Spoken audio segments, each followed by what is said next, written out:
The Third Taiwan Strait crisis was the closest China and Taiwan came to war in the period between Beijing's break with Moscow and today's renewed Cold War with the US. But war was never really imminent. There were clear off-ramps, and neither side had an interest in open conflict. Even with an accident, a shoot-down or a stray missile, the threshold for force would have been high. We know broadly what would have triggered combat. RAND analyst Andrew Scoble noted that the PRC's Central Military Commission would act only if 1. Taipei formally declared independence from China, or 2. An outside power backed Taiwanese separation. Some PLA generals thought this bar was too high, arguing that Taiwan would more likely pursue covert independence, and they suspected the United States was already secretly supporting the separatist movement. But by 1995, their sway over the state had shrunk relative to civilian leaders and bureaucrats in the Ministry of Foreign Affairs. Taiwan's bar for initiating combat was similarly high. Li Denghui's team drafted 18 contingencies, although only the first 7 are known in detail. Scenarios 1 to 3 covered missiles landing in territorial waters, overflying Taiwan, or even striking land targets, none of which would prompt a military response unless it caused real damage. Scenarios 4 to 5 envisaged attacks on the offshore islands, under cover of fishing fleets or exercises. In this case, local forces would fight and be reinforced from over the horizon, keeping combat away from Taiwan proper. Scenario 6 considered naval aggression. Again, Taiwan would respond only in the case of real damage. Scenario 7 covered PLA aircraft crossing the median line, the informal barrier in the middle of the strait. In such a case, Li left the decision to fire up to the ROC Air Force commander. In all, Li seems to have been playing the situation very safe, and the main threat in an escalation might well have been loss of face. If China did conduct a missile or naval attack without response, then even if it was the right move strategically, Li could have looked very weak right before an election. So what might have made war plausible? Not a radically different setting, just tighter screws on existing pressures. Mainland politics were fragile over the 1990s. Liberal currents were not extinguished after 1989, especially among educated youth and students, a significant danger to the state in 1967 and 89. Workers grew more anxious after 1997, with Jiang's new policies that had broken the iron rice bowl, the Mao-era guarantees on food and housing that many relied on. After 1998, the army was also bitter and resentful for having been taken down a peg by Jiang's greater reliance on civilian bureaucrats and his crackdowns on military corruption and property holding. Finally, by opening up China to unprecedented penetration by foreign capital and opening the party up to influence from domestic capital, the CPC was playing with fire. These were the same trends that had been seen in the USSR as it teetered on the edge of collapse. Had those reforms hit earlier and a spark, say a police killing of a youth activist, ignited unrest, China's internal balance in 1995 could have looked far more precarious, compelling it to consider more radical foreign policy. One plausible outcome of increased domestic class struggle in 1995 might be a deep left nationalist turn by the PLA, posing as the guardians of the Chinese people against an excessive turn towards appeasing foreign capital at the expense of the traditional benefits of the revolution for workers. It was in no position to stage a coup or seize paramount leadership, but a shift towards a more militantly nationalist PLA could have pushed the Central Military Commission to consider more adventurous options to appease its leading voices. Victory in a clash with Taiwan would signal abroad that economic opening up had not softened China's resolve to defend core features of the 1949 order. Domestic political and economic chaos in China might have also compounded tensions with Taiwan in another way. Images of repression of protests would have hammered home the undesirability of peaceful reintegration to many Taiwanese. Increased nationalism and unrest in the mainland ports would have also made them much less safe for investment by Taishan capitalists. Polls would have shown a marginally stronger turn towards separatism, and the Kuomintang would have been more eager to try and capture votes away from the DPP in the lead up to the elections. With this in mind, Li might have miscalculated, figuring that with China so desperate for foreign investment and so consumed by domestic troubles, now was the time to signal Taiwan's new status on the world stage. At his Cornell University speech on the 9th of June, Li might not only have referred to the Republic of China government on Taiwan, but also the sovereign independent country of Taiwan, a slogan previously used by the DPP. We can imagine that soon after such a speech, the Central Military Commission gives the PLA General Staff Department an order. Mobilize the Guangzhou and Nanjing military regions, mobilize the South and East Sea fleets, draw up options for the forcible punishment of the Taiwan authorities.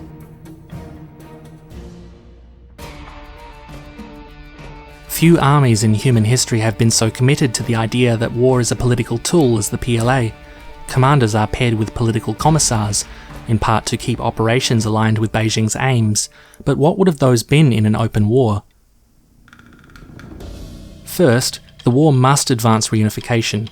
Because the use of force can undercut peaceful options, any use of it must be decisive enough to justify the diplomatic costs. This political objective can be broken down further. The CMC wants Taipei to return to a clear One China line, deter any suspected US support for separatism, seize bargaining chips for future crises, and influence the coming Taiwanese elections. Second, keep the war limited in scale. Beijing's doctrine of local wars under high technology conditions assumes escalation into a wider war, such as with the US, would be disastrous, so operations need limits and clear off-ramps. Third, display the PLA's modernization, whether in terms of doctrine, joint coordination, or hardware, to counter the image of an outdated, quantity over quality force and shore up deterrence. Fourth, Beijing wants to improve its position against the US without war. It wants to undermine the credibility of US commitments to its allies by creating a fait accompli that it can't respond to. It wants to reduce its domestic vulnerability to influence operations by signalling strength to separatist movements in Tibet or Xinjiang. And it wants to weaken, in some modest way, the integrity of the first island chain. Finally, it wants to wage a media-savvy campaign that yields clear, low-cost wins. This is not total war. The PLA would husband numbers and aim for smaller, safer victories to stoke nationalism at home, sap Taipei's morale, and convince Washington that Taiwan isn't conducting a viable defensive campaign worthy of major support. Taipei's political aims would be simpler. Ensure political survival with maximum autonomy. This would have meant minimizing concessions to Beijing, avoiding fait accomplis, and protecting the island's links to overseas trade and offshore possessions. Relatedly, it would attempt to contain the war to areas outside Taiwan itself, using its offshore islands, navy, and air power. It would seek outside backing from the US, without allowing the situation to become a proxy war which might undermine Taipei's autonomy from another angle. This limited support might take the form of over-the-horizon aid, arms transfers, or sanctions. Finally, it would try and come out of the crisis in a stronger position internationally and at home. Ideally, President Lee will get a stronger nationalist vote for standing up to Beijing, and overseas, Taipei will leverage its victimhood to help with its lobbying for recognition at the UN, embassies, seats on international bodies, and so on. Both sides therefore would have been seeking something similar, a limited war that sends the right messages, even if it doesn't result in much territory changing hands. But both sides would be aware that modern naval and aerial combat by two sides with such large inventories will inevitably produce major losses, as it did during the first two Taiwan Strait crises and the naval skirmishes of 1965. While they can keep combat contained to the offshore islands and their immediate surrounds, beyond that, the conflict will be difficult to stage manage. Before looking at how these political goals could be translated into concrete war plans, we should ask what capabilities each side had.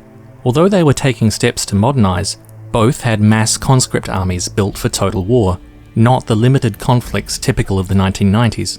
The PLA's 2.8 million active and 1.2 million reserve personnel would not face the ROC's roughly 500,000 active and 3.5 million reservists head-on. National totals mattered little. The real question was how many troops, aircraft and ships could be mobilized, moved into position, and employed in the tiny theatre of Taiwan's offshore islands and nearby sea and airspace. Once these bottlenecks are considered, only a small fraction of each force could fight. Rather than survey every capability, therefore, we will focus just on the forces likely deployed near the Strait in 1995, and the doctrines and organisational traditions guiding them. Militaries often build doctrine on a formative experience. For both the PLA and ROC military, that base of experience was the anti-Japanese War and the Civil War. Each began as the personal army of Mao Zedong or Chiang Kai-shek in the warlord era, so their doctrines also cannot be separated from the story of their early commanders. One can argue that Mao was a military leader first and a political one second. From 1927 to 1976, he exercised paramount influence over the army, even when out of favour in the party. Control of the PLA meant control of China, regardless of formal titles. Jiang Zemin, for example, secured his standing as a state leader by chairing the Central Military Commission in 1990, well before becoming president in 1993. This political role of the army, as a central pillar of state authority intended to be more stable and reliable than the government itself, was common in many post-colonial revolutionary states, but in the PRC it was particularly pronounced. Like other post-colonial forces, the PLA began as an ad hoc guerrilla army. From some 1,800 peasants, miners and bandits at Jinggangshan in 1927, to 140,000 militiamen in Jiangxi in 1934, to the 7,000 who survived the Long March, and finally the hundreds of thousands who won the Civil War, the Red Army's turnover in personnel was extreme. Very few early fighters lasted besides Mao and a small inner circle. This dangerously concentrated custodianship of military tradition and doctrine was somewhat offset by Mao's charismatic leadership, habit of collective deliberation in military matters, and emphasis on basic pedagogy in training politically and militarily reliable unit leaders. Its methods, penetration by sympathizers, political agitation, exploitation of turncoats, light infantry mobility and fluid front lines, now read as basics of guerrilla and hybrid warfare, but in the 1930s to 1950s, few adversaries had faced such a sophisticated blend of tactics. Mao synthesized Chinese and European precedents in irregular warfare and, as contemporaries like Val Nguyen Giap attested, effectively wrote the modern guerrilla playbook. Mao's 1938 lecture on protracted war laid out his approach clearly. Against a stronger invader like Japan, forces would stay mobile. Occasional guerrilla and positional fighting would merely delay and exhaust the advance while preserving the main force.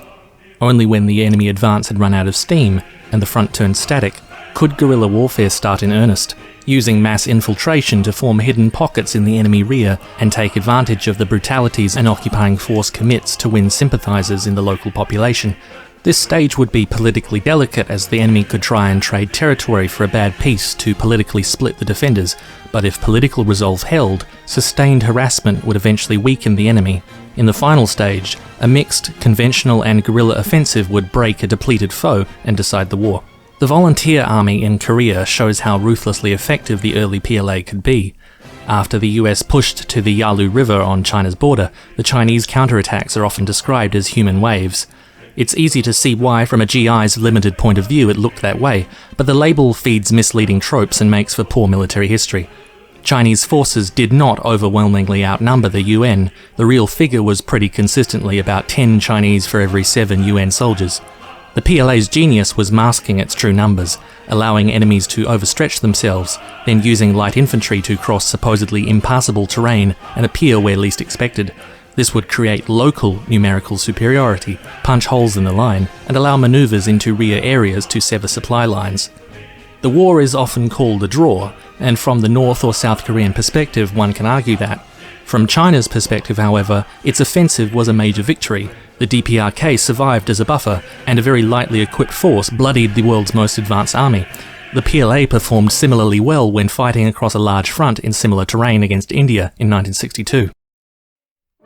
The PLA's doctrine often excelled in the 1940s, 50s and early 60s, but it had limits.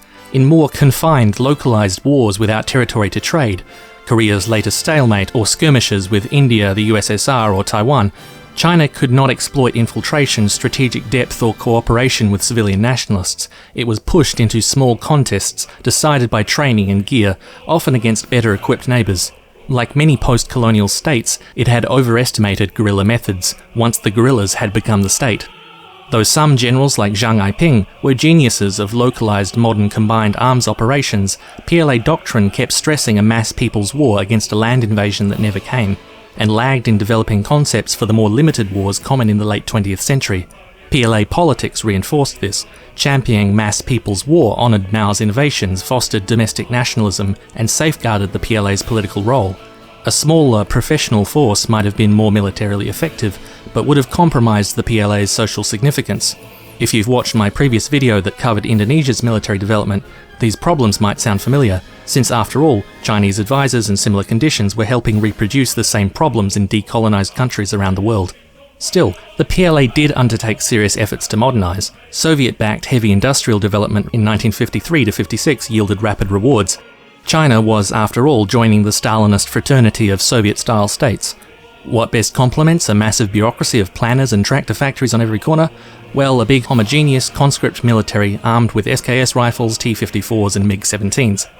Like some other Eastern Bloc states, China insisted from the outset that the Soviet Union help it set up local production, rather than having to ship everything along the already overstressed Trans-Siberian Railroad. Shenyang's Factory 112 built the MiGs, Beiyan's Factory 66 produced SKS and AK copies, Factory 617 in Inner Mongolia made the tanks. Kits arrived for Riga-class anti-submarine frigates, giving the People's Liberation Army Navy a modern base. These plants churned out thousands of new weapons for the PLA, and later an arms export market that became a crucial means of fundraising for the blockaded PRC. Over 1955, the PLA rapidly reformed itself to become a mirror image of the Soviet army in its doctrine and rank structure as well, but a lot of the changes didn't stick, especially as the Sino-Soviet split deepened. The split also cut access to new Soviet designs. Factories kept turning out 1950s systems with minimal upgrades.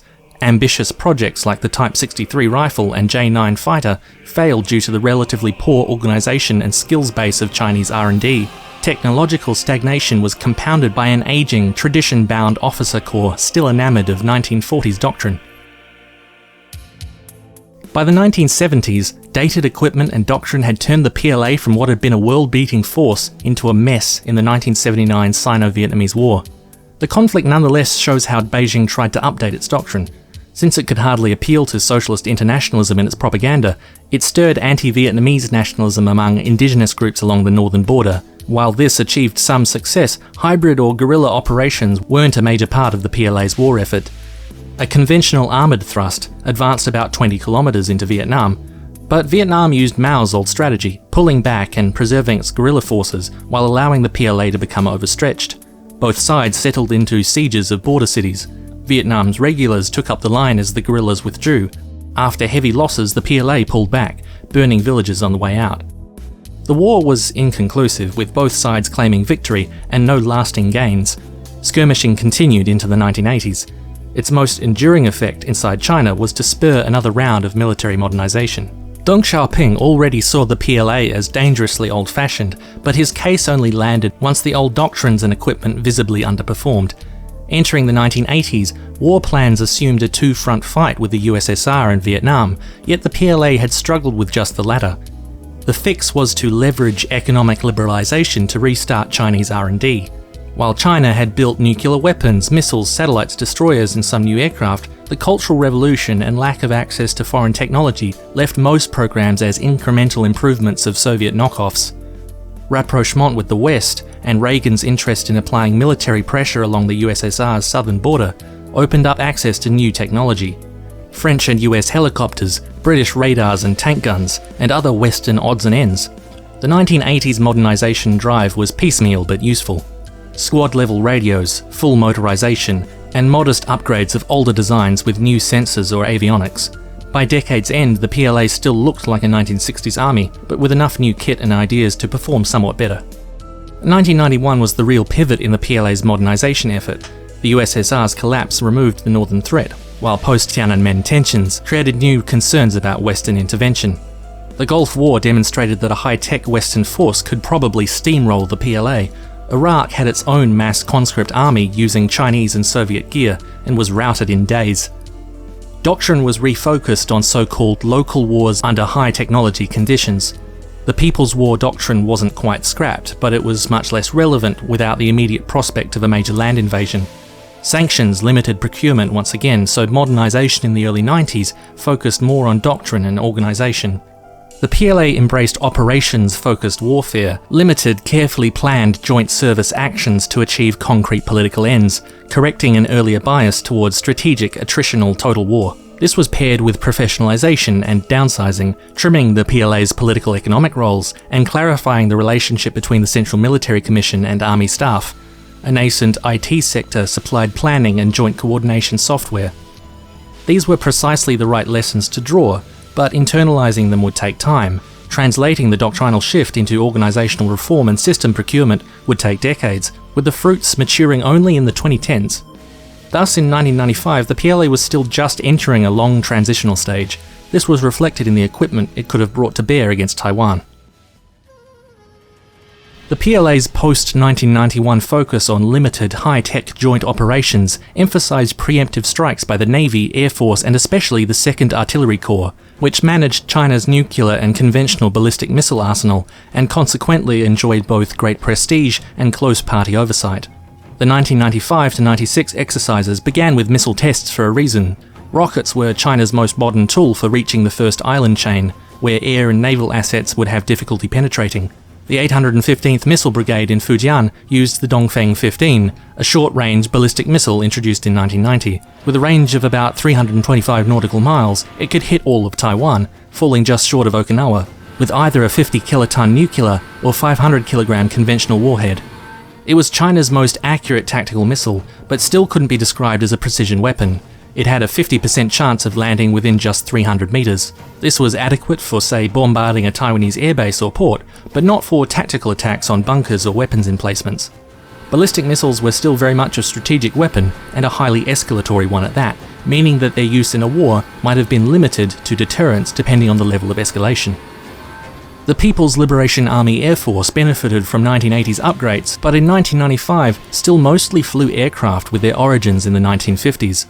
A war over Taiwan would initially draw on the 2nd, 3rd, 9th and 29th Fighter Divisions, the 28th Attack Division and the 10th Bomber Division, spread across the Guangzhou and Nanjing military regions, as well as various independent and naval air regiments.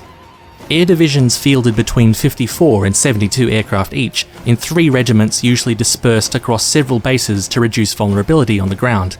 8 of the 12 fighter regiments flew the J-7, China's MiG-21 copy, a fast, single-engine delta-winged interceptor with a characteristic shock cone intake that left little room for a radar. Chinese variants were copies of a very early day fighter model, and their ranging radars were downgraded from the Soviet original, with only a 3-kilometer range. By 1995, upgrades had marginally improved performance. The base model J-7-2, flown by most of the regiments, added a roughly 5-kilometer radar, better engines, and PL-2 or 5 short-range missiles, rear aspect weapons requiring pilots to approach enemies from the stern. The primary weapons were still the twin 30mm cannons. The 86th Regiment at Chuzhou had the H variant, able to fire much more advanced PL-8s, copies of the Israeli Python missile, with an all-aspect capability. The 42nd at Jiangsu flew the brand new E variant, with double delta wings and improved radar, making it reasonably competitive with Taiwanese fighters. Older fighters still filled certain roles. Some naval aviation and reconnaissance units in the area still flew the J-6, a MiG-19 copy, probably relegated to ground attack and second-line duties. But China also fielded more modern fighters in limited numbers. The J-8 started life as effectively an enlarged, twin-engined, long-range J-7, but in the 1980s it was decided to use these as the basis for an all-new Chinese design able to take on third-generation jets like the MiG-23 or F-4 Phantom. The shock cone nose was removed and replaced with side intakes and a pulse Doppler radar. Despite the sleeker, more modern look, much of the MiG-21's DNA remained. Thanks to the failure of early Chinese beyond visual range missile programs, in 1995 it still primarily used the PL-7, a copy of the French Magic missile, which was barely more capable than the PL-5, leaving the jet unable to capitalize on its improved radar. With stubby delta wings on a bulkier airframe, it was fast but actually a downgrade from the J-7 in terms of maneuverability. By far the best PLA fighter was the Su-27 Flanker, acquired from Russia in 1992. High prices limited China to about 22 operational jets, arming the 9th Regiment at Wuhu. The Flanker was a true 4th-generation air superiority platform with strong range and maneuverability, carrying up to 8 missiles, including R-73s and the R-27. China's first beyond visual range weapon, with 20 to 70 nautical miles range depending on the variant. Strike assets included the 28th Attack Division, flying the Nanchang Q-5, a heavily modified MiG-19. This was a Cultural Revolution era project and bore the quirks of a stop-and-go development, such as its nose cone clearly designed for a radar but mounting none. As a streamlined ground attack platform it remained useful, but couldn't carry more bombs or rockets than the PLA's fighters, and didn't have much specialised ground attack equipment. The real difference would have been the 28th Division's better training in the role. China's heavy hitter was the H-6 bomber, a copy of the Tupolev Tu-16 in service since 1958. By 1995, the 10th Bomber Division at Anhui flew about 36 H-6s as level bombers carrying roughly 6 tons of iron bombs, escorted by HD-5 electronic warfare aircraft, IL-28 Beagle derivatives bristling with antennas to jam enemy radars.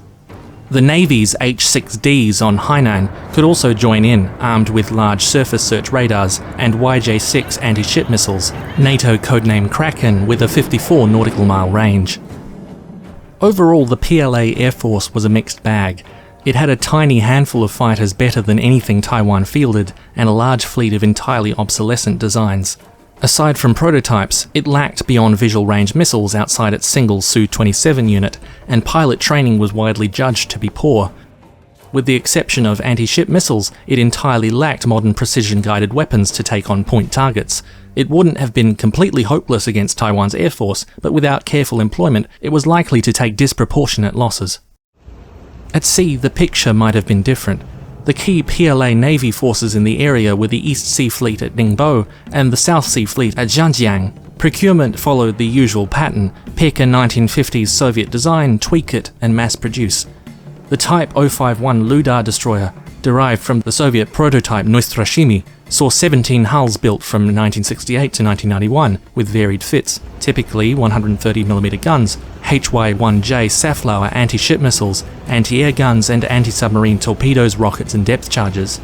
Their Safflowers, though variants of the obsolete P-15 Termit, outranged Taiwan's anti-surface weapons. A few ships carried the newer YJ-8 Sardine missile, shorter ranged but more modern copies of the French Exocet. None had air defense missiles, unlike some Taiwanese opponents, leaving them vulnerable to air attack. Beijing knew this, hence the Type 053K Jiangdong surface-to-air missile frigate, loosely based on the Soviet Riga class. Only 2 were built, before both were deemed failures and retired before 1995, but the same hull was used to mass-produce the Jianghu surface warfare frigates, essentially scaled-down Ludars with the same kind of armament and vulnerabilities. These were the most numerous large vessels fielded in 1995. Missile boats filled out the PLA's surface force. Numerous Type 021 Huangfeng boats, copies of the Soviet Osa class, acted as another platform for the Safflower missile. Slower Type 037IG Hushen class corvettes were armed with Sardine missiles. Missile boat flotillas would have hid among coastal islands and bays for hit-and-run strikes on any Taiwanese ships entering range. Under the waves, China fielded a large, mostly homogeneous coastal submarine fleet based on the Soviet Romeo class. Chinese modernization efforts had tropicalized the design and added indigenous acoustic homing torpedoes, but the boats were noisy and obsolete due to small high RPM screws and poor machinery isolation, and they would have been largely helpless against modern submarines as they lacked dedicated anti-submarine torpedoes. Newer Type 035G Ming-class diesel boats were faster and had a much better chance in sub-on-sub fights, thanks to anti-submarine torpedoes and a new French sonar, but their hulls, propellers, and engines still trace back to the noisy Romeo. The PLAN outmatched Taiwan in some respects. On the surface, it could outnumber and outrange opponents, massing anti-ship salvos from its many platforms. Many hulls were newer, and anything that floated could carry Safflower or Sardine canisters.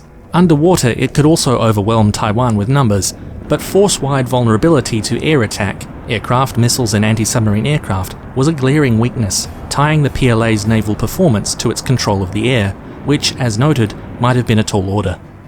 If the 2nd Artillery, Air Force, and Navy succeeded in opening lanes to Taiwanese targets, seizing offshore islands would fall to the PLA's Amphibious units.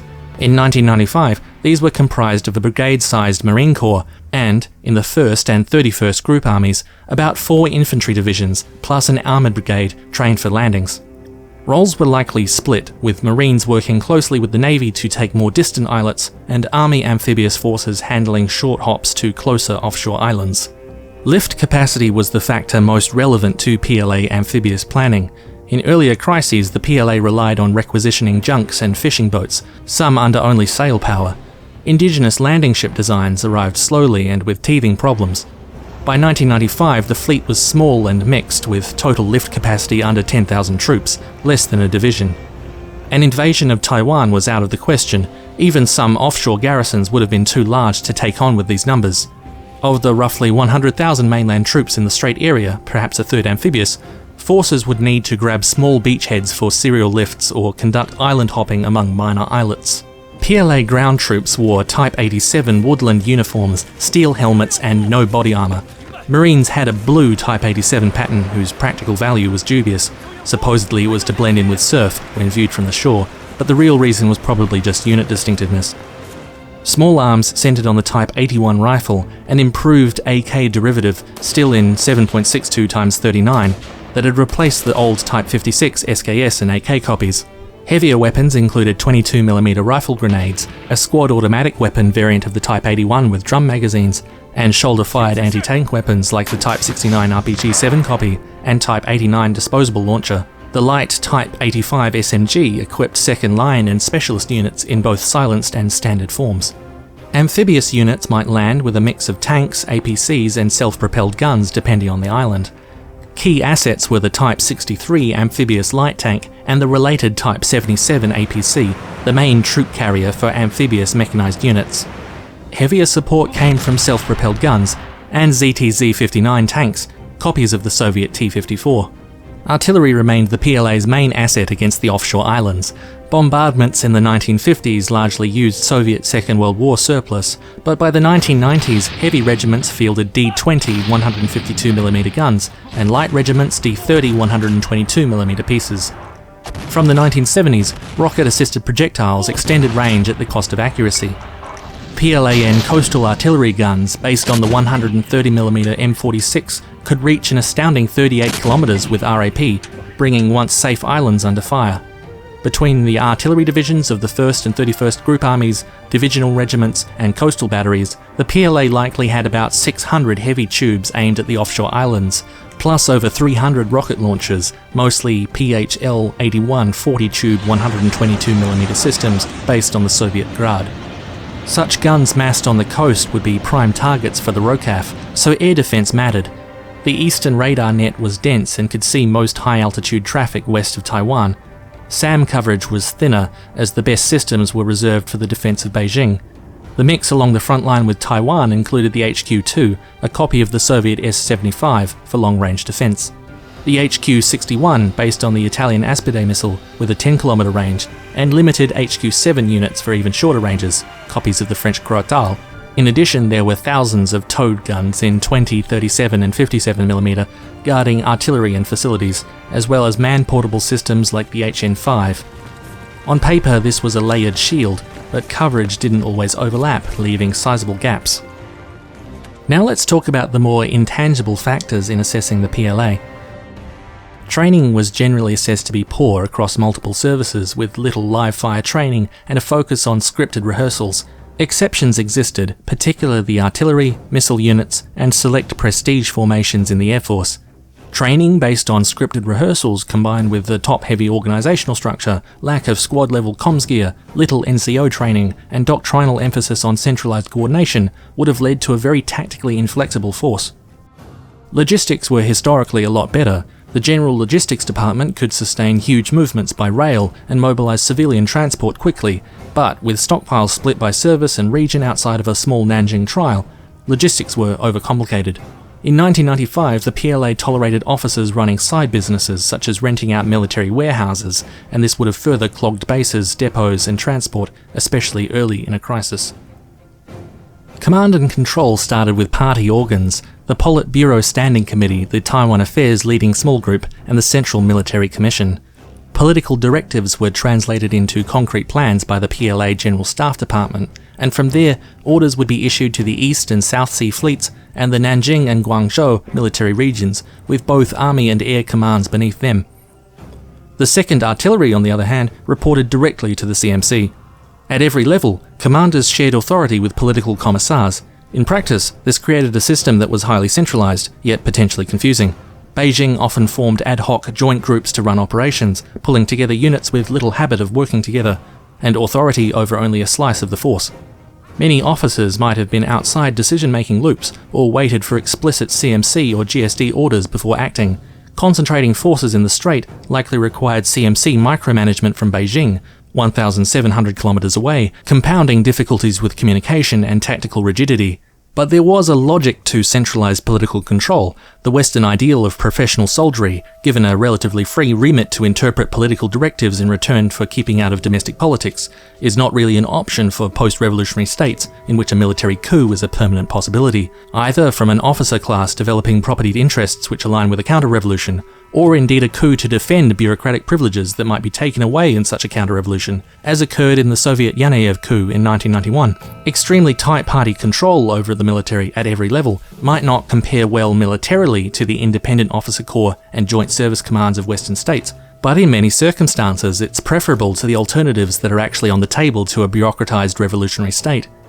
In addition, in a limited, politically fraught war, tight party oversight would have prevented mission creep by officers chasing military wins at the expense of overall political outcomes.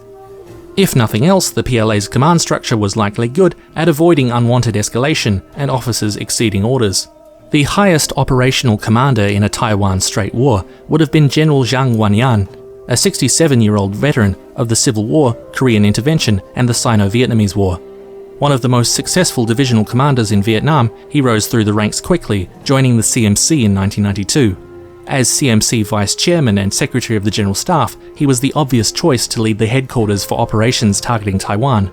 Established in October 1995 to plan further exercises and missile tests before the 1996 elections.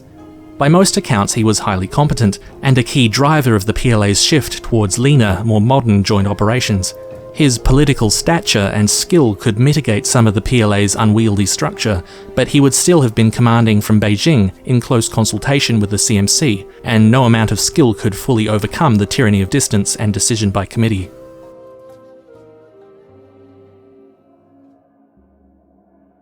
To conclude our discussion of the PLA, let's look at its key strengths and vulnerabilities in 1995. First, the most obvious point.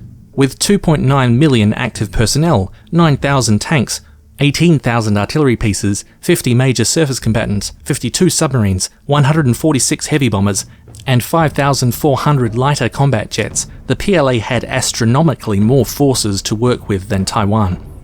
While for aforementioned reasons only a tiny portion of it would have actually been relevant and deployable to a clash in the Strait, that is an extraordinary reserve, and would have informed how many risks even a much smaller force could take. Second, the PRC had vastly more strategic depth and had positioned its forces to make good use of it. Its bases were dispersed, still sitting within range of the strait while sitting too far back for Taiwan to plausibly attack. While its air defences covering the interior were far from impregnable, they were scattered around at enough density to problematise any attempt to reach rear bases. It would have had a clear superiority in long-range bombardment missions, with both ballistic missiles and long-range artillery. At sea, its coastal, surface and air-launched anti-ship missiles would have outranged all opponents. Its deep stockpiles and focus on strategic logistics and rapid civilian mobilisation for defence would have meant its larger forces could have been kept in supply. Finally, its unique party-dominated command structure would have helped maintain a tight focus on overall political objectives. Now the vulnerabilities. In the air, the vast majority of its fighter units were still equipped with MiG-21 derived designs, without BVR or even all-aspect air-to-air missiles. These would have struggled even with greater numbers. When combined with a severe lack of modern air defence equipment across the PLAN surface fleet, this could have spelled disaster if Taiwan secured a local air superiority. A lack of amphibious capacity would have essentially nullified any numerical advantage on land, at least until follow-up waves could be ferried in a landing operation. At a force-wide level, there were problems with poor training, a reliance on rigid planning, and lack of quality officers. Recent doctrinal innovations, while a positive development, wouldn't have filtered down to most commanders. Maintenance and force readiness was low, and legal and illegal money-making schemes clogged up logistics infrastructure. The PLA's command chain was rigidly top-down, taking most decisions out of the hands of battlefield commanders, creating jurisdictional conflict and requiring constant micromanagement from Beijing to be remotely effective.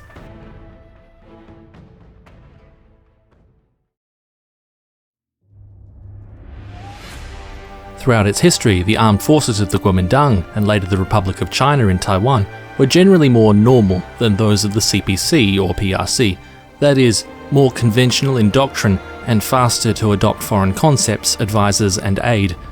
At the same time, it shared key traits with the PLA. It was the army of a party first and a state second, the creation of a founding leader, and burdened by institutional legacies that resisted professionalization. Ironically, the Kuomintang's National Revolutionary Army in the 1920s fits Soviet ideals of what a revolutionary military should look like, much better than Mao's Red Army. Bolshevik advisors trained its officers, and generals like Vasily Blücher shaped its tactics and culture based in the experience of the Russian Civil War. Political commissars supervised most units, handling morale and enforcing Kuomintang discipline, or rather that of the commissar's preferred faction. Units worked with rural and urban uprisings during the Northern Expedition, but fought as conventional positional forces rather than guerrillas. After the Shanghai massacre, this Bolshevized NRA grew unstable and mutinous. Units were sorted by political reliability, with Chiang Kai-shek concentrating trusted units in the Central Army at Nanjing, while others saw desertions, lack of supply, or drifted towards control by various political and criminal cliques.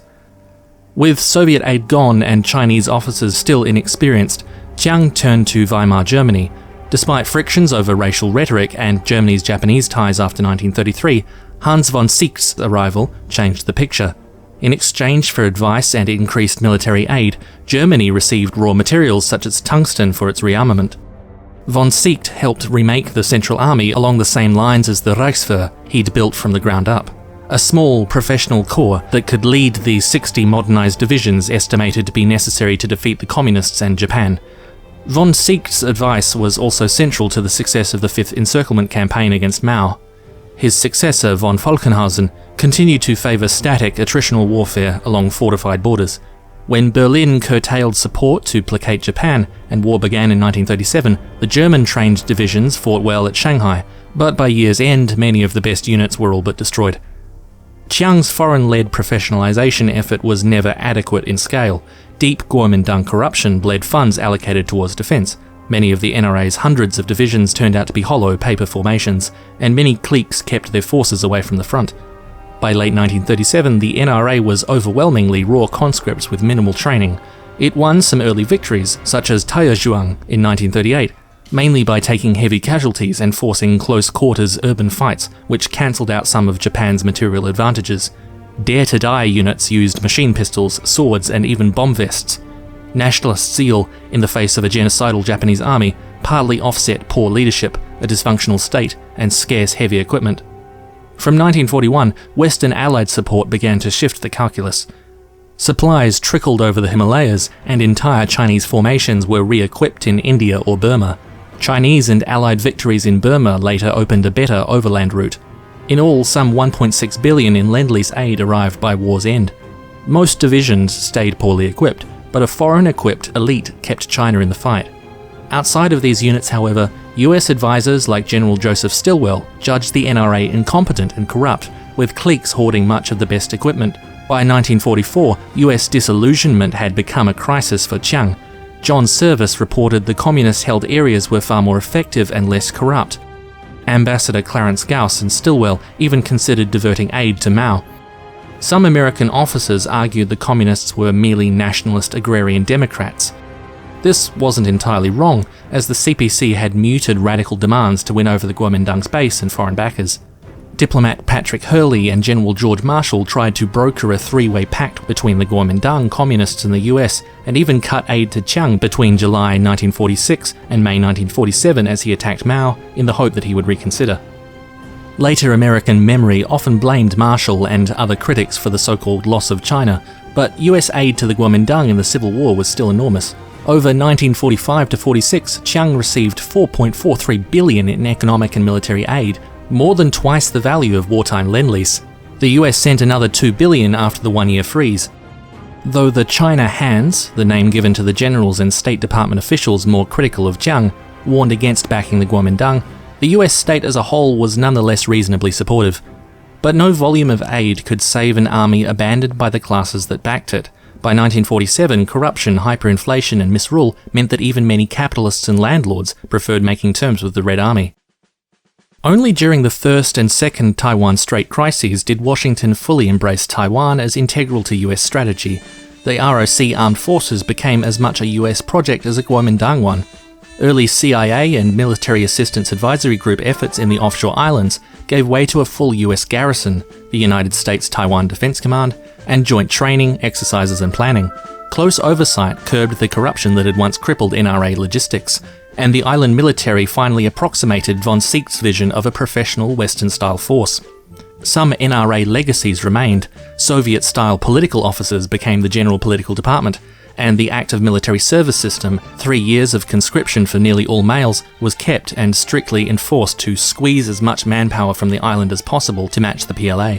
By the early 1960s, the ROC military was no longer just a Chinese force with US surplus equipment.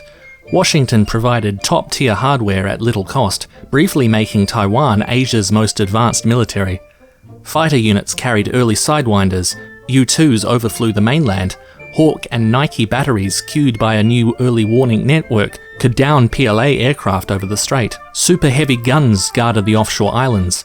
US managers kept tight control, especially over air defense, and clashed with Chiang's insistence on planning for an invasion of the mainland. Even so, high-tech equipment deliveries continued up until derecognition in 1979. Anticipating the end to this aid, both Washington and Taipei pushed the ROC armed forces to become more independent of advisors and material aid well before '79. The US helped build an aerospace industry, assembling F-5 fighters and starting licensed production of the Israeli Gabriel anti-ship missile. US-built destroyers were refitted with these and other local systems. Though the US stopped sending cutting-edge equipment, Taiwan's rising tech sector kept it ahead of the PRC. By the 1980s, indigenous aerospace programs were highly ambitious, developing new jet fighters and a range of missiles. You may notice I've not really talked about the Taiwanese military's doctrine during the Cold War, and this is partly because it didn't release doctrinal materials until the 1990s. What overall strategy it did have was a mix of US containment policy and whatever absurd and secretive plans Chiang and his generals made for the return to the mainland. The end of the Cold War and Kuomintang martial law prompted the first open doctrinal debates, which formalised a more sober defence-in-depth strategy. Taipei's 1992 National Defence Report laid out a strategy for a modern war over the strait. The ROCAF would first seize air superiority, air and sea forces would then attrit any PLAN blockade and secure sea lanes. Finally, Taiwan would crush any beachheads with persistent strikes from the air, sea and land. In 1993, in line with this approach, the ROC announced a 10-year restructure, downsizing the army and announcing the gradual replacement of aging F-104s, F-5s and 1940s destroyer hulls. To counter the new threat of ballistic missiles, Taiwan built large underground tunnel hangars in the eastern mountains and silos for its new surface-to-air network. Unlike the PLA, ROC development was evolutionary, not episodic. Thanks to US aid and its own civilian tech sector, Taiwan really lacked access to foreign markets or technology. With only one main adversary, it could focus on capabilities tailored to fighting the PLA, leaving fewer glaring capability gaps. In 1995, the first line of defence was the ROC Air Force, or ROCAF. It was fighter-heavy and focused on local air superiority. 15 active squadrons were based on the west coast, with options to forward deploy to Magong in the Penghu archipelago or fall back to hardened bases in the east. Like the PRC, Taiwan ran a dense radar network along its mountain ranges and offshore islands that could see deep into the mainland. Though advanced, the ROCAF was outnumbered, 365 fighters versus the PLA's thousands, and faced an uphill fight, but its concentration nearer the strait and its nearby air defences made local air superiority quite plausible. The backbone of the ROCAF was 215 F-5Es from the 1970s. Fast, simple, reliable, and easy to maintain, they carried all-aspect AIM-9 P4s, or the similar Taiwanese Tianqian Sky Sword missiles. Overall, they outclassed J-7s in most areas except top speed and climb rate. Backing the 10 F-5 squadrons were 2 squadrons of F-104s. Nicknamed the missile with a man in it, it was the 1950s fastest fighter, with stubby wings and a long fuselage. Even new, it was hard to maintain and accident-prone. By 1995, readiness was likely poor. Retrofitted to carry AIM-9 P4s, it still mattered in 1995, however, and was the only Taiwanese fighter able to run down J-7s at full afterburner. Finally, by 1995, 2 squadrons at Qingchuankang Air Base had transitioned to Taiwan's most ambitious aerospace project, the indigenous defense fighter, the FCK-1 Qingkuo. Clearly modelled on the F-16s Taiwan was initially denied by the US to avoid angering the mainland, the Qingkuo project allowed the US defense industry to covertly assist Taiwan in building something similar, using components mislabeled as civilian to avoid diplomatic issues. Rather than top-tier fighter engines, Taiwan received smaller, upgraded trainer jet engines mounted in a pair. The result was Taiwan's best fighter in 1995, clearly better than the F-5, with similar speed but much higher payload, maneuverability, a glass cockpit, and other fourth-generation features. Rather than dedicated attack units, all ROCAF fighter units were trained in ground attack, carrying iron bombs and rockets. The F-5s could also fire Maverick B missiles and pave-way laser-guided bombs for limited standoff strikes. The AT-3 Tsuqiang light attack fighter was also flown by a dedicated night attack squadron, relying on lead aircraft to drop flares. Air-launched anti-ship missile capability in 1995 was still experimental, with only a tiny trial detachment of 3 trainers able to carry anti-ship missiles.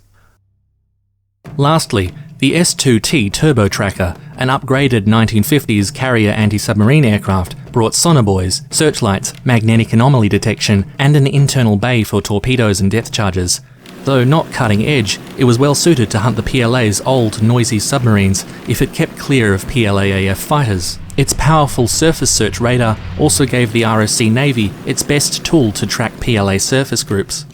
Like the ROCAF, the ROC Navy's 38 large and 98 smaller combatants were vastly outnumbered by the PLAN, but together with air and coastal forces and better technology, it was built to gain local control of the sea lanes between Taiwan and its offshore islands, closing the strait.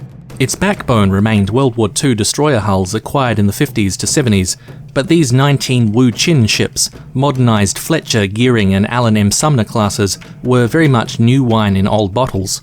Refitted with anti-surface and anti-air guided missiles. Older vessels carried Israeli Gabriel anti-ship missiles and Sea Chaparral short-range SAMs.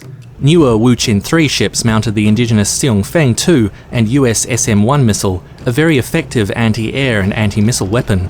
They could not match mainland ships in range, but their stronger defences were meant to compensate. By 1995, Taiwan was phasing in newer hulls, although only a few were ready. 3 Oliver Hazard Perry frigates, the Cheng Kung class, were in service, upgraded with added point defence guns and Seongfeng launchers, allowing their frontal single-arm launcher to focus on firing SM-1s. The first Chi Yang, a downgraded Knox-class frigate, had also just entered service, stripped of Sea Sparrow and Harpoon missiles and serving as a dedicated anti-submarine platform, pending upgrades. Most of the Navy was coastal fast craft with anti-ship missiles, 50 High-O boats, copies of the Israeli Devora class with Gabriels, plus a handful of sturdier missile corvettes, the newer Longqiang and Jinqiang classes, with better seakeeping and heavier secondary armament. Undersea combat power rested on 2 Dutch-built Hailung-class boats with German SUT wire-guided torpedoes. Modern construction made them roughly 4 times quieter than the PLA's Romeos, and their torpedoes could engage both surface ships and submarines, but there were only 2, so their impact would depend on the war's scale. In addition, there were 2 upgraded Second World War submarine hulls still in service, but mostly in training and support roles. If air and sea forces failed to stop a landing, Taiwan's land-based defences came into play. The integrated air defence network included very long-range but outdated Nike Hercules batteries, newer underground Tiancong or Skybow silos, and medium-range Hawk missile sites. The Tiancong units were particularly formidable, hardened against PLA strikes, with 2 batteries on offshore islands at Dongyin and Penghu, covering the ROC's flanks.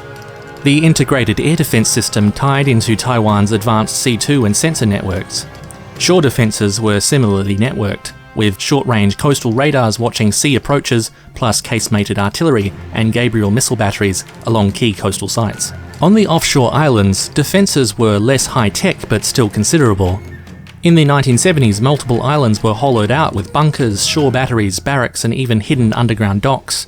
A huge quantity of US Second World War surplus ended up there: 57mm AT guns, 20, 40 and 90mm AA guns, and even M36 Jackson tank destroyers, all tucked into underground casemates. Long-range pieces facing the mainland were of similar vintage: 105, 155 and super heavy 203 and 240mm guns. These were not only central to island defence but also to the garrison's morale, their housings painted with religious and nationalist iconography. Even today, the 240mm Black Dragon guns are kept in service and fired on special occasions. Of the over 100 heavy pieces on the islands, all but the 105s could hit the mainland.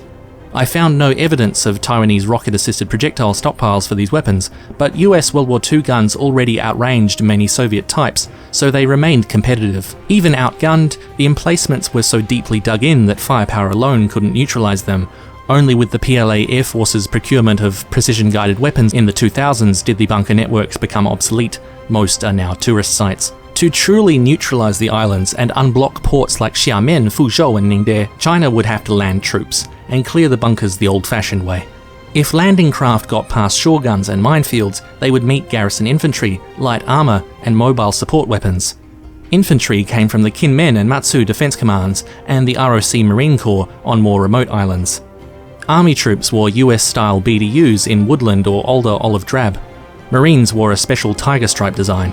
Standard weapons were similar across services. The T-65 was derived from the AR-18, a functional 5.56mm select-fire rifle.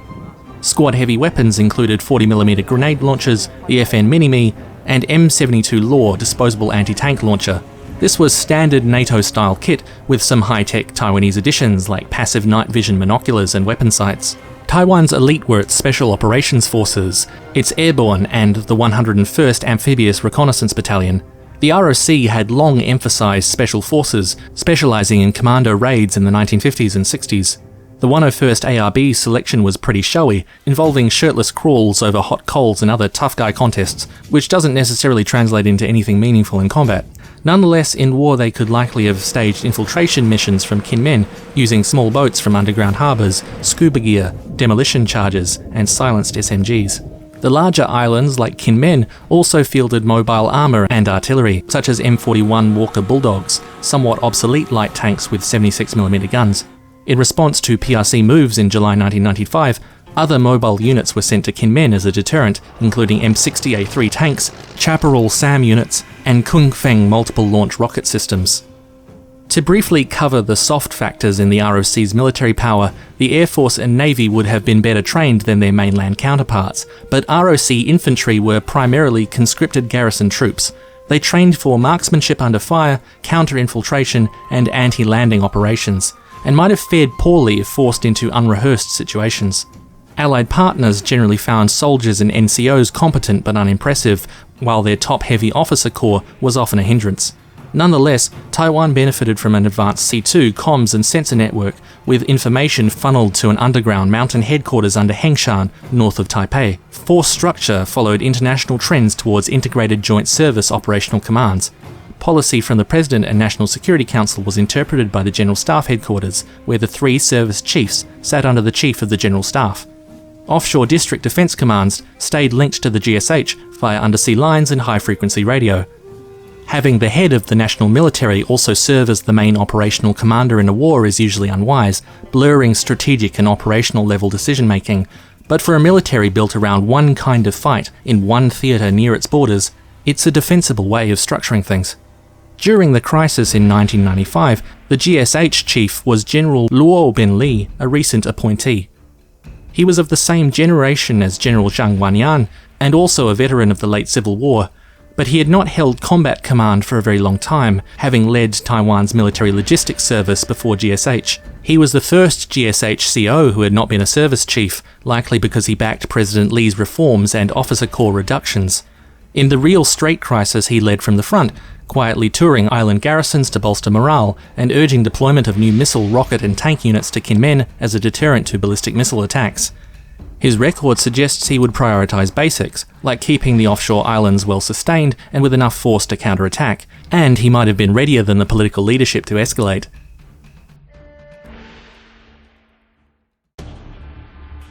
To conclude, let's look at the strengths and weaknesses of the ROC armed forces.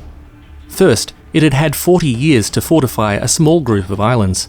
These were well thought out defences that combined bunkers, minefields, beach obstacles, super heavy artillery and overlapping kill zones of all kinds.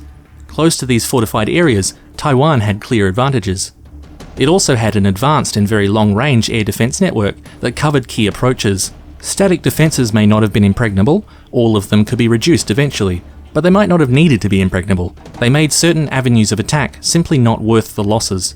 Taiwan's Air Force was built around the mission of gaining local air superiority despite smaller numbers, and it credibly could have. Its missiles and radars were better, and it was concentrated closer to the AO. Its navy, while weaker in offense, was stronger in defense, with most surface combatants carrying anti-air and anti-missile defenses. Its submarines were small in number, but less likely to be detected than their opponents. With S-2Ts, helicopters and more modern shipborne sensors, it also had an advantage in anti-submarine warfare. Finally, the entire military was under the command of one Joint Service Headquarters, fed a constant stream of high-quality information through an advanced C2 network, and was given clear authority over every relevant unit at once. Now the vulnerabilities. A focus on heavily rehearsed operations to reinforce and sustain static defences would have engendered passivity in defence operations, with ROC commanders and soldiers preferring to wait and let the PLA send men into kill zones. A skillful mainland commander might have instead slowly peeled back the onion of the defensive layers at range, where Taiwan's options to respond were most limited.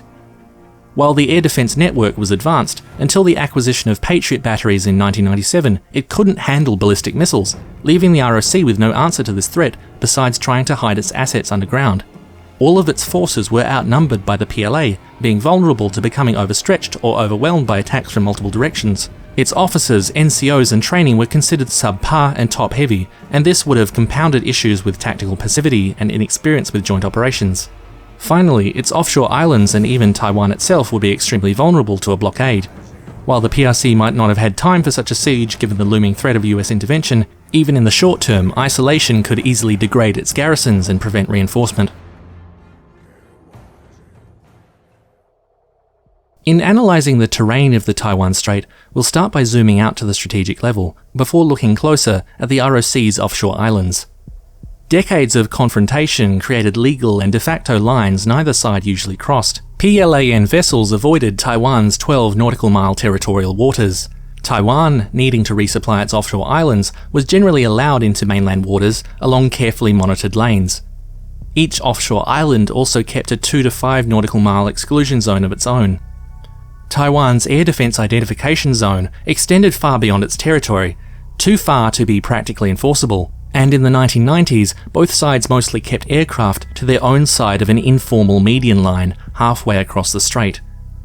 Out in territorial waters, the geography of the strait divided it into 3 natural sea zones: the entrance to the South China Sea, the entrance to the East China Sea, and a central channel. The open seas would form natural flank areas with greater strategic depth due to the relative ease of hiding vessels and aircraft from the sensors and defences covering the central strait. Taiwan itself and the Chinese interior were the rear areas, largely closed to the other side. Looking under the sea, the strait and shelf are shallow, about 30 to 90 metres deep, which is very poor terrain for submarines. Sound bounces off the floor and surface, and boats in shallow waters are vulnerable to magnetic and even visual detection. The depth increases only 200 to 300 clicks offshore in the South and East China Seas, far from any of the offshore islands. Any permanent Chinese gain in war would require contesting the offshore islands themselves, the Pratas, Penghu, Kinmen, Wuchu or Matsu groups.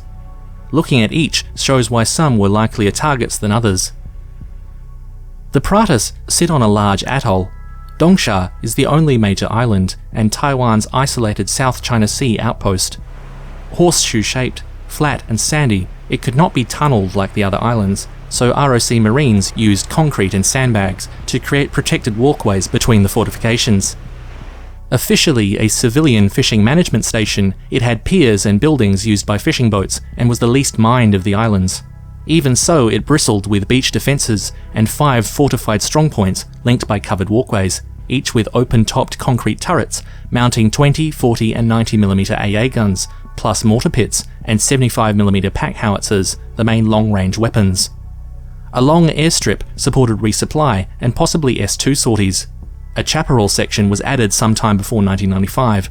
Manned by about 500 Marines, Dongsha was positively inviting compared to the other islands. It was simply too far from the other islands or strait to warrant heavier defences. The next island group northward are the Penghu or Pescador Archipelago, the largest and nearest offshore group to Taiwan proper. Their proximity also made them relatively safe from invasion. An attack here would be almost as hard as striking Taiwan itself, so they served as an ideal forward base. Military sites were clustered on Magong, the main island, with a major airbase hosting rotating ROCAF squadrons, a naval base at Magong City, and nearby bunkered ammunition depots. Together with Dongyin in the Matsus, Penghu formed one of 2 anti-air hubs guarding the strait's entrances, hosting a major radar site and Tiankang and Hawk batteries. Baisha Island also hosted an anti-ship missile installation. Over 10,000 garrison troops of the Penghu Defense Command were stationed here. There is no question which offshore archipelago Beijing wanted most: Kinmen. 2 main islands and a few islets sit astride the approaches to Xiamen, the best staging port for an assault on Taiwan's southern harbours. 3 islets lie directly near the port's entrance.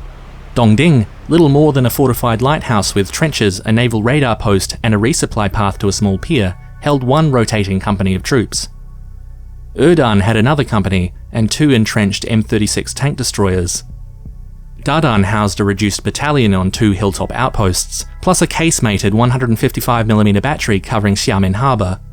The main islands of Greater Kinmen and Little Kinmen had mixed terrain, with flat land used for towns and farmland, with mountains hollowed out into large bunker networks. Every rocky outcrop held strong points covering likely landing beaches. Where the ground was low, small castle-like blockhouses stood in their place along the shore. Around 80% of the coast was mined, with cleared channels near the ports and the underground harbours at Jiashan and Jiugong. The main airstrip was the other lifeline. Taiwushan Mountain held an underground C2 complex and an early warning radar. Heavy guns, including 240mm Black Dragons, were casemated in mounted complexes facing northeast, able to cover most mainland sites the PLA would use for counter-battery fire.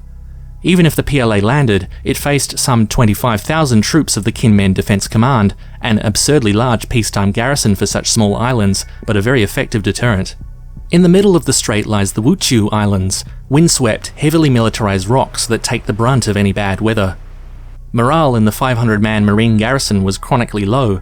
Isolation, damp and bleak scenery contributed to instances of men shooting themselves, including the last garrison commander. Greater Qiu's high ground held a fortified lighthouse and radar, with concentric bunkers mounting AA guns and 4 long toms ranging the central strait and Nanri Island. Fortified sites, including a fortress on the south tip, covered the few landing beaches. Beaches are small and exposed, and there's little room for a sheltered pier. The main dock lay on Lesser Qiu, a tiny harbour tucked among rocks near a civilian fishing village. The Matsus were Taiwan's northern outpost, positioned to loosely blockade Fuzhou and Ningde. Rockier than Kinmen or Penghu, they lack flat ground or broad sandy beaches. Dongju and Shiju, the southern pair, were smaller and lightly defended, with a single 203mm battery of 4 guns facing each cardinal direction, and a few strong points over the small port. Northward, Nangang, Beigan and Gaodeng had much stronger defences, underground resupply harbours, a Black Dragon battery on Nangan, and long toms on Beigan's Duanposhan, set behind higher ridges to mask their muzzle flash. Gaodeng, the northernmost island, had another long tom battery and extensive bunkers to ride out fire from PLA guns on the Huangqi Peninsula. Gaodeng was considered another rough posting and was swarming with giant centipedes, which the soldiers used for the local delicacy, centipede wine. Farther east are Liang and Dongyin Islands. Unlike the western Matsus, they sit beyond the range of PLA guns on Huangqi, so defences emphasised air and sea denial over artillery duels. Liang was a lonely rock with a company of troops and some 90mm guns. Dongyin was the keystone. The vast Andong Tunnel connected an underground harbour to a network of fighting positions that held barracks and 203mm gun ports cut into the cliffs.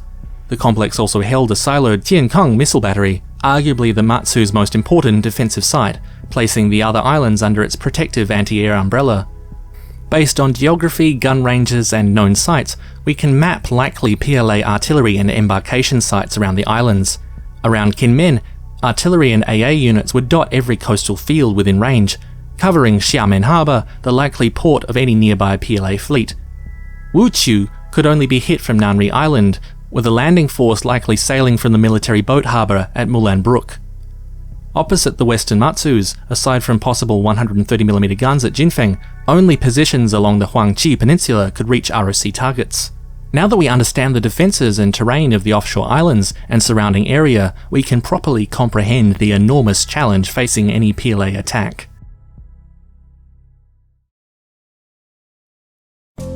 As we've seen, any PLA attack that will serve Beijing's political goals must navigate a century of political complexity and a defensive perimeter built over decades. Before outlining a plan, let's consider the basic constraints it must work within. First, training limits. The PLA understood the value of complex joint operations after Desert Storm, but knew it couldn't execute anything on that scale. It would aim to prove it could conduct a simple, limited offensive using its most modern units from each service, showing basic coordination. Reformers like Zhang Wenyan looked to Zhang Aiping's 1954 Yijianshan assault as a model operation. Overall sophistication, but simple, one-off, rehearsed tasks for each unit. Second, the PLA has to reckon with its amphibious capacity. Doctrinally, the PLA preferred a 3-to-1 attacker-to-defender ratio, but with a sea lift capacity of at most 10,000 troops in the first wave, a wider invasion of Taiwan, or even the larger offshore islands, would be ruled out. Third, the timing. Weather and the risk of US intervention were key. By mid-1995, tensions with Washington were still relatively low, and the US had even diverted its nearest carrier from Japan to better enforce a no-fly zone over Iraq. USS Independence left in August, and no replacement arrived until December. This window overlapped with the gap between the typhoon and monsoon seasons, when the sea would be calmest. Finally, consolidation. Any seized territory had to be secured and fortified within 5 days, the earliest Beijing judged a credible US response could form. Taking and hardening 1 or 2 islands before outside forces could join Taiwan would create a fait accompli. Washington might act to relieve a siege, but would be less likely to reopen a fight already concluded, even if it weakened Taiwan.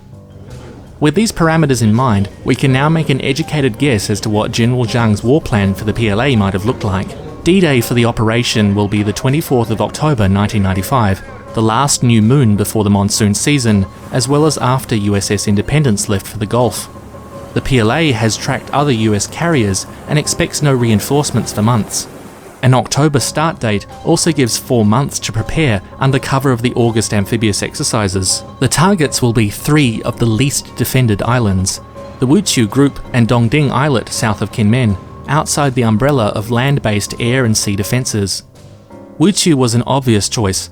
Taipei expected a strike there in our timeline too, but hitting another target simultaneously will keep Taiwan guessing and compel it to keep forces dispersed.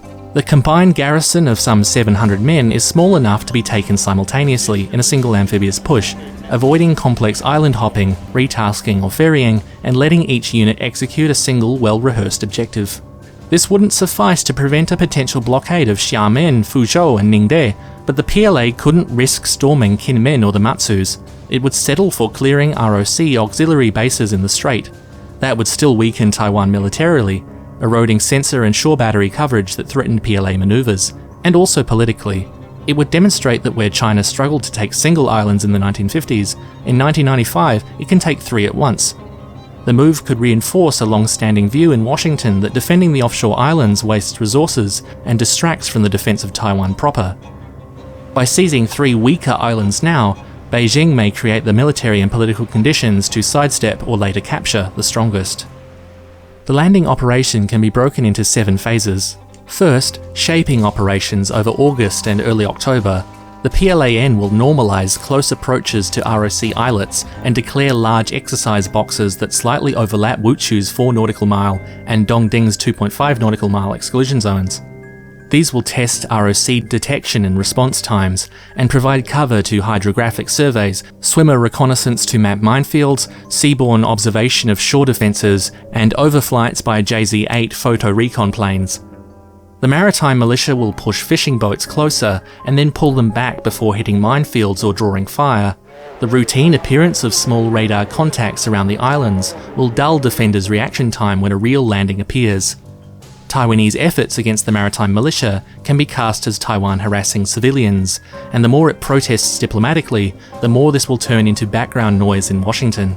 1 week out, the exercise boxes will shift further out into open seas, still inside PRC waters, but further from the ROC exclusion zones around the islands. This will hopefully look like de-escalation to Taipei.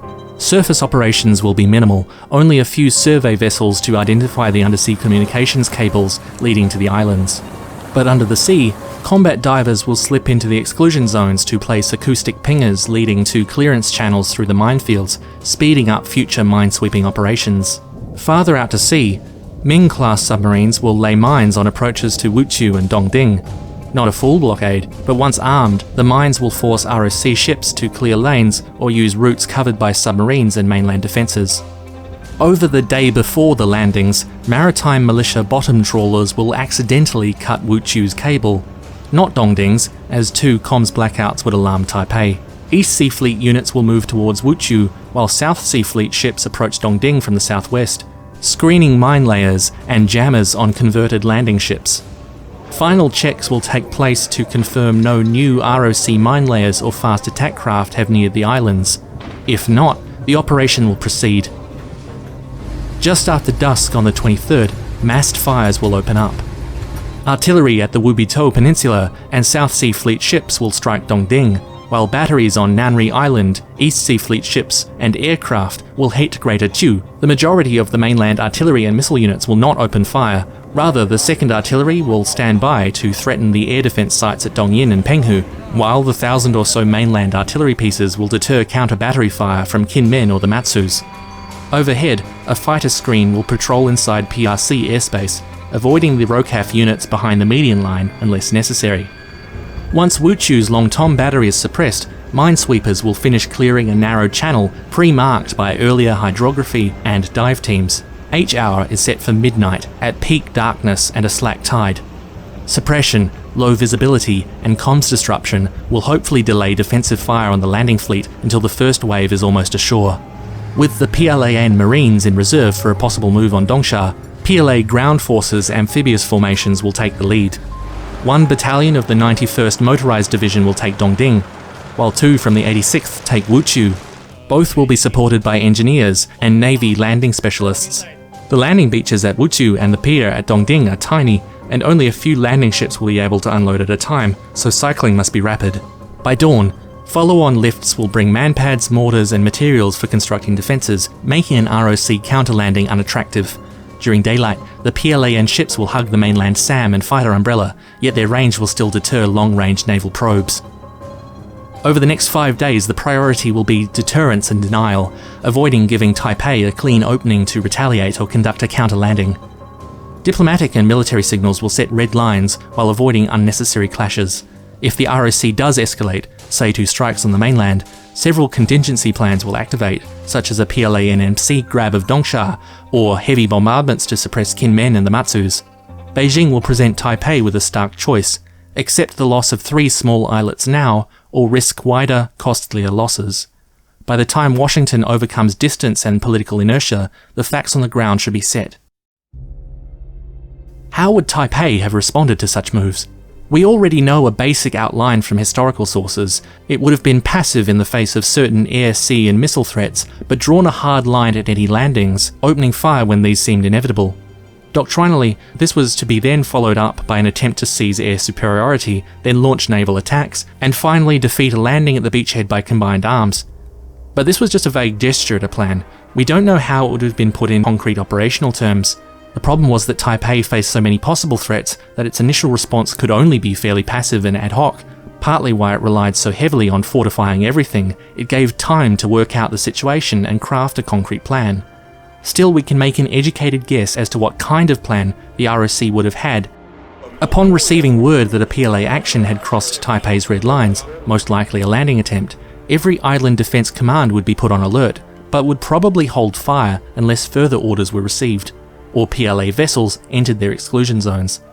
The ROCAF would scramble fighters immediately, creating a zone of local air cover as far as the median line. ROC Navy surface action groups and Marine or Army resupply fleets would assemble under air cover. Whether these air and sea forces would then push on past the median line to relieve a garrison or retake an island couldn't be planned in advance. It would depend on Taipei's assessment of the situation. But if they did get the order, it would follow the usual sequence of air, then sea, then landing units, forcing a corridor to the islands in question. Other operational responses like commando infiltrations by the 101st ARB, artillery attacks from the islands, naval sorties into the South and East China Seas, or even an offensive counter-air campaign over Fujian would all be on the table, but subordinated to the question of whether it would be worth the political risk and concretely aid the task of reinforcing or retaking any islands under attack. Going too far in pushing back might well alienate the US, who would need to be kept on side until their fleets could arrive to deter further actions by the mainland. The overall objective would be to try and maintain a fighting presence on all the offshore islands until US relief arrived in force, preventing the mainland from presenting its fait accompli. Thanks for watching. This was originally parts 2 to 5 of a nearly 5-hour video on the 3rd Taiwan Strait crisis going hot in October 1995, linked to the full version below. but several viewers suggested cutting it up into smaller, more digestible pieces that could also be viewed on their own. The next video in this series covers the execution of the plans discussed today, the initial mainland attacks, Taiwanese counterattacks, the human cost of the war, and its overall strategic results. It also contains a comparison between what an attack on Taiwan in 1995 might look like versus one in the present day. Whether you are just here for this video or for the full Old History series, I hope you enjoyed it.